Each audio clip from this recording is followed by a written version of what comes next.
Kelly Timecat. Today I'm going to talk about Pond Life 2018. The story is set in 1994, and in the background you become aware of all the political back and forth of when Tony Blair was elected as the leader of the Labour Party. If you remember at the time, it was when various rules were changed.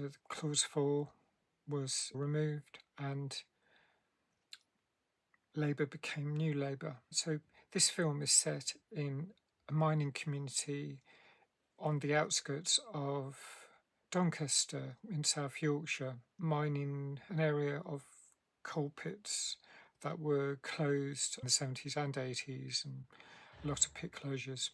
Actually, no, there were some closures in 1992, so it may have just happened. As the title suggests, Pond Life is used in English. It's an observation of bad behaviour in the UK, at least. Some people describe it as when someone is lower down on the evolutionary scale. I suppose it's similar to calling someone scum, or in metaphorical, hyperbolical terms, it's where the speaker thinks that they're describing someone as barely able to crawl out of a pond, let alone become a civilized human being. You denizen of aquatic filth, that sort of thing.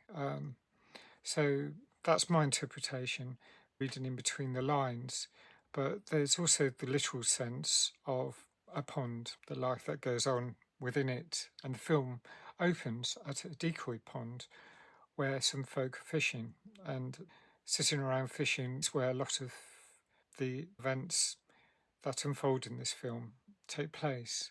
I was quite amused by this chase scene that happens when there's this young lad hiding in the grass in a field, observing a couple having a smooch. And when he gets rumbled by the older teen, this lad called Morris furiously pursues him, whilst his girlfriend Cassie is left to shrug her shoulders in dismay. She's nonplussed by the events. So we meet characters such as Pogo, who's a quiet and possibly quite troubled soul, and Terry, who's a young man who's good friends with her, very supportive, I get the impression. There's a mother who's receiving letters from her son who's in prison. We don't get to see the chap in question, but we eventually find out what he's done and how he fits into the picture. There's Malcolm, who's socially awkward, and he's very unhappy because he's been ditched by Cassie when she started going out with Morris. In a way, it's a bit like a Mike Leigh film. There's a lot of light observational human drama, and as the narrative progresses, we get to see the darker side that gets revealed. There are points in the film where I really wanted to pause and figure out the relationship between the characters, as there are some scenes which only make sense if you know the surname. I mean, one in particular is, "Don't bother, he's a Edlington." Well, that's what one lad tells another when someone barges through their little crowd, watching someone tear around on a motorbike in circles. I checked on the IMDb and most surnames weren't given, but there was one, Mrs. Edlington, so I got the gist. And maybe the vagaries were by design, because you get to understand it better as the film goes on, how the characters match up and what exactly has happened. Overall, I really like the film. It was like a small slice of a pit community, just been devastated economically. I mean, now it would probably fit into England's Red Wall. There's social club evenings, which reminded me of conferences I attended, and trade union quiz nights in years gone by.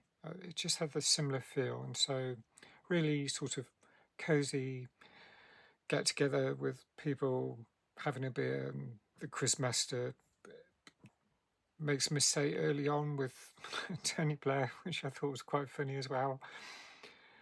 Anyway, but times have probably changed a lot. I mentioned the Red War, and obviously with Brexit in recent years, things have probably changed enormously in the area. But I really enjoyed the historical perspective of this film, and it felt like a really heartfelt, authentic observation, both in the wider political context of the country, but also in terms of the individual, the traumatic circumstances facing one individual after someone committed a crime.